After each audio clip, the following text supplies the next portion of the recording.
Hello students, moving to that another problem regarding depreciation on sinking fund method. On 1/1/2012, A Limited purchased a machinery for rupees 80,000, desiring to replace at 80,000 purchase ಮಾಡಿದ್ದಾರೆ, and then desiring to replace it at the end of 5 years, 5 ವರ್ಷ ಆದ್ಮೇಲೆ replace ಮಾಡಬೇಕು ಅಂತ ಇದ್ದಾರೆ. The company established a depreciation fund depreciation fund ನ 5 ವರ್ಷ ಆದ್ಮೇಲೆ ಅದನ್ನ ರಿಪ್ಲೇಸ್ ಮಾಡೋಕ್ಕೋಸ್ಕರ depreciation fund ನ ಕ್ರಿಯೇಟ್ ಮಾಡ್ತಾ ಇದ್ದಾರೆ. The company established a depreciation fund. Investments are expected to be realized 5% interest. ಇಲ್ಲಿ ಇಂಟ್ರೆಸ್ಟ್ 5% ಅಂತ ಹೇಳ್ತಿದ್ದಾರೆ. A sinking fund table shows that rupees 0.180975 invested each year will produce rupee 1 at the end of 5 years at the rate of 5% ಅಂತ ಹೇಳ್ತಾ ಇದೆ. It means ನೀವು every year 0.180975 invest ಮಾಡ್ತಾ ಹೋದ್ರೆ compound interest ಅಲ್ಲಿ 5 ವರ್ಷ ಆದ್ಮೇಲೆ ಅದು 1 ರೂಪಾಯಿ ಆಗುತ್ತೆ ಅಂತ ಹೇಳ್ತದೆ. ಏನಕ್ಕೋಸ್ಕರ ಅಂದ್ರೆ ಪ್ರತಿ ವರ್ಷ ಎಷ್ಟು ಇನ್ವೆಸ್ಟ್ಮೆಂಟ್ ಮಾಡಬೇಕು, ಎಷ್ಟು ಡಿಪ್ರಿಸಿಯೇಷನ್ ಕ್ಯಾಲ್ಕುಲೇಷನ್ ಮಾಡಕ್ಕೆ ಅನ್ನಕ್ಕೆ ಈ ಫ್ಯಾಕ್ಟರ್ ನಮಗೆ ಹೆಲ್ಪ್ ಆಗುತ್ತೆ. At the end of the company closed the accounts on 31st December each year. At the end of 5th year, the security realized at 10% less than the book value. ಏನ್ book value ಇದೆ ಅದಕ್ಕಿಂತ 10% less ಅಲ್ಲಿ ಅವರು realise ಮಾಡ್ತಾ ಇದ್ದಾರೆ, sale ಮಾಡ್ತಾ ಇದ್ದಾರೆ. So ಇಲ್ಲಿವರೆಗೆ ಕೊಟ್ಟಂತ ಪ್ರಾಬ್ಲಮ್ ಅಲ್ಲಿ ಅವರೇ ಅಮೌಂಟ್ ಕೊಡ್ತಿದ್ರು, ಈ ಪ್ರಾಬ್ಲಮ್ ಅಲ್ಲಿ ಎಷ್ಟು ಪರ್ಸೆಂಟ್ ಕಡಿಮೆಗೆ ಅಂತ ಹೇಳ್ತಾ ಇದ್ದಾರೆ. Show the machinery account, depreciation fund account and depreciation fund investment account for 5 years ಅಂತ ಹೇಳ್ತಿದ್ದಾರೆ. ಸೊ ಎವ್ರಿ ಇಯರ್ ಎಷ್ಟು ಡಿಪ್ರಿಸಿಯೇಷನ್ ಕೊಡಬೇಕು ಅಂತ ತಿಳ್ಕೊಳ್ಳೋಣ. ಇಲ್ಲಿ ಫ್ಯಾಕ್ಟರ್ ತಗೊಳ್ಳೋಣ. 0.180975 ಇಂಟು ಅದರ ಅಮೌಂಟ್, ಮಿಷನರಿ ಅಮೌಂಟ್ 80,000, ಇಲ್ಲಿಗೆ 14,478 rupees ಕೊಡಬೇಕು ಪ್ರತಿ ವರ್ಷ. So machinery account same as it as purchase ಮಾಡಿದ್ದು 1/1/2012 to bank account 80,000 up to 5th year ಅಂತಂದ್ರೆ 1/1/2016 ಟು ಬ್ಯಾಲೆನ್ಸ್ ಬ್ರಾಟ್ ಡೌನ್ 80,000 ಅಂತ ಹಾಗೆ ಬಿಟ್ಕೊಳ್ಳಿ, ಖಾಲಿ ಬಿಟ್ಕೊಳ್ಳಿ, ಕ್ಲೋಸ್ ಮಾಡಬಾರ್ದು. Next account depreciation fund account. First investment ಆಗೋದು on 31st December 2012 by depreciation account. First year depreciation 14,478 ಅದನ್ನ invest ಮಾಡ್ತೀವಿ. ಆಗ ಡಿಪ್ರಿಸಿಯೇಷನ್ ಫಂಡ್ ಅಕೌಂಟ್ ಅಲ್ಲಿ 14,478 rupees ಮಾತ್ರ ಉಳಿದಿರುತ್ತೆ. That is carry down and brought down to next year 1/1/2013 by balance brought down 14,478 rupees. ಅದಾದ್ಮೇಲೆ ಈ investment ಮೇಲೆ next year ending that is 31st December 2013 interest calculation ಮಾಡೋಣ. By interest on depreciation fund investment account 14,478 into 5% ಅಂತ ಮಾಡಿದಾಗ ನಮಗೆ 723.90 rupees ಬರುತ್ತೆ. ಅದಾದ್ಮೇಲೆ again second year investment that is by depreciation account ಅಂತ ಕೊಟ್ಟು 14,478 ತಗೊಂಡಾಗ ಟೋಟಲ್ ಮಾಡಿದಾಗ ನಮಗೆ ಇನ್ವೆಸ್ಟ್ಮೆಂಟ್ ಫಂಡ್ ಅಕೌಂಟ್ ಅಲ್ಲಿ 29,679.90 rupees ಉಳಿಯುತ್ತೆ. ಅದನ್ನ ಕ್ಯಾರಿ ಡೌನ್ ಮಾಡಿ ಬ್ರಾಟ್ ಡೌನ್ ಮಾಡ್ಕೊಳ್ತೀನಿ ನೆಕ್ಸ್ಟ್ ಇಯರ್ಗೆ 1/1/2014 by balance brought down 29,679.90.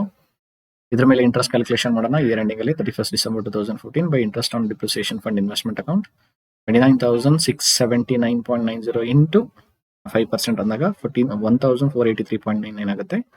Again ಆ ಇಯರ್ದು ಇನ್ವೆಸ್ಟ್ಮೆಂಟ್ ಎಂಟ್ರಿ ಮಾಡೋಣ. ಬೈ ಡಿಪ್ರಿಸಿಯೇಷನ್ ಅಕೌಂಟ್ ಇಂದ ಬರುವಂತಹ ಫಂಡ್ ಅಕೌಂಟ್ 14,478 ಟೋಟಲ್ ಮಾಡಿದಾಗ 45,641.89 rupees ಆಗುತ್ತೆ. ಸೊ ಅದನ್ನ ಕ್ಯಾರಿ ಡೌನ್ ಮಾಡಿ ನೆಕ್ಸ್ಟ್ ಇಯರ್ ಬ್ರಾಟ್ ಡೌನ್ ಮಾಡೋಣ. 1/1/2015 by balance brought down 45,641.89.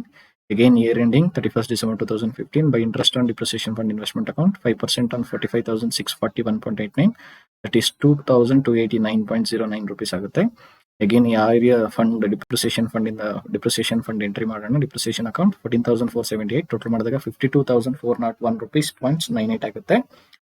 Sorry 62,401.98 rupees ಆಗುತ್ತೆ. That is carry down and brought down to next year 1/1/2016 by balance brought down 69,401.98. Interest calculation ಮಾಡೋಣ. By interest on depreciation fund investment account 62,401.98 into 5% ಆದಾಗ 3,120.09 ಆಗುತ್ತೆ. Again last year depreciation amount entry ಮಾಡೋಣ. By depreciation account 14,478 total ಮಾಡಿದಾಗ ನಮಗೆ 80,007 rupees. ಸಾರಿ, ಇಷ್ಟು ಮಾಡಿ ನಾವು blank ಬಿಟ್ಕೊಳ್ಬೇಕು, ಯಾಕಂದ್ರೆ ಇದನ್ನ ಟೋಟಲ್ ಮಾಡುವಂಗಿಲ್ಲ, ಕ್ಲೋಸ್ ಮಾಡುವಂಗಿಲ್ಲ. ನೆಕ್ಸ್ಟ್ ಅಕೌಂಟ್ ಮಾಡ್ಕೋಬೇಕು. By depreciation fund investment account first year investment 31st December 2012 bank account 14,478 balance carry down brought down to next year 1/1/2013. ಅದಾದ್ಮೇಲೆ next year 31st December 2013 by to bank account 14,478 plus second year interest 723.90 ಅಲ್ಲಿಗೆ 15,201.90 ಆಗುತ್ತೆ. Total ಮಾಡಿದಾಗ 29,679.90 that will be carried on and brought down to next year. And then again third year to bank account 14,478 plus third year interest 1,483.99 15,961.99 ಆಗುತ್ತೆ.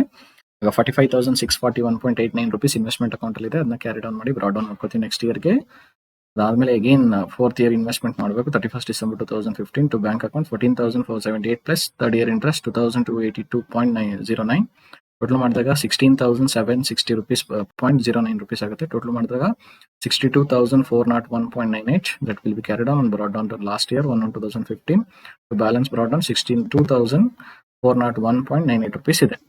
ಈ ಏನ್ 62,401.98 rupees ಇದೆ, ಈ investment ನ year ending ಅಲ್ಲಿ 10% ಗಿಂತ ಕಡಿಮೆಗೆ ಅವರು ಸೇಲ್ ಮಾಡ್ತಾ ಇದ್ದಾರೆ ಅಂತ. ಅಲ್ಲಿಗೆ 31st December 2016 by bank account 62,407.98 into 90/100 ಅಂತ ಯಾಕೆ ತಗೊಂಡಿದ್ದಾರೆ, 10% ಕಡಿಮೆ ಆದ್ರಿಂದ 90% ತಗೋಬೇಕು. 15 ಆಗಿದ್ರೆ 85 ಆಗೋದು, 20 ಆಗಿದೆ 80/100 ಆಗೋದು. ಇಲ್ಲಿ 10% ಕಡಿಮೆ ಆಗಿರೋದ್ರಿಂದ 90/100 ಅಂತ ಮಾಡಿದಾಗ ನಮಗೆ 56,161.78 ಆಗುತ್ತೆ. ಸೊ ಟೋಟಲ್ ಮಾಡಿದಾಗ debit side 62,401.98, positive towards credit side 62,401.98. The difference is 6,240.20. ಇಲ್ಲಿ ಉಳಿದಂತ difference that is depreciation fund investment account ಅಲ್ಲಿ ಉಳಿದಂತ ಡಿಪ್ರಿಸಿಯೇಷನ್ ಫಂಡ್ ಅಕೌಂಟ್ಗೆ ಟ್ರಾನ್ಸ್ಫರ್ ಮಾಡಬೇಕು.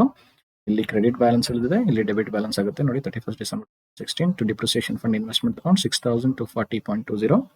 ಈಗ ಟೋಟಲ್ ಮಾಡಿದಾಗ ಡಿಪ್ರಿಸಿಯೇಷನ್ ಫಂಡ್ ಅಕೌಂಟ್ ನಮಗೆ ಕ್ರೆಡಿಟ್ ಸೈಡ್ 80,007 rupees 80,000.07 rupees ಉಳಿಯುತ್ತೆ. ಅದನ್ನ ಡೆಬಿಟ್ ಸೈಡ್ ಪೋಸ್ಟ್ ಮಾಡಿ 80,007 rupees ಉಳಿಯುತ್ತೆ, ಇದಾಗುತ್ತೆ. ಡಿಫರೆನ್ಸ್ ಐಡೆಂಟಿಫೈ ಮಾಡಿದಾಗ ನಮಗೆ ಡಿಪ್ರಿಸಿಯೇಷನ್ ಫಂಡ್ ಅಕೌಂಟ್ ಅಲ್ಲಿ 73,759.87 rupees ಉಳಿಯುತ್ತೆ. ಇಲ್ಲಿ ಉಳಿದಂತ ಅಮೌಂಟ್ ನಾವೇನ್ ಮಾಡಬೇಕು, ಮೆಷಿನರಿ ಅಕೌಂಟ್ಗೆ ಟ್ರಾನ್ಸ್ಫರ್ ಮಾಡ್ಕೋಬೇಕು. To machinery account 73,759.87. ಇಲ್ಲಿ ಡೆಬಿಟ್ ಬ್ಯಾಲೆನ್ಸ್ ಇದೆ, ಸೊ ಇಲ್ಲಿಗೆ ಇದು ಕ್ರೆಡಿಟ್ ಬ್ಯಾಲೆನ್ಸ್ ಆಗುತ್ತೆ. 31st December 2016 by depreciation fund account 73,759.87.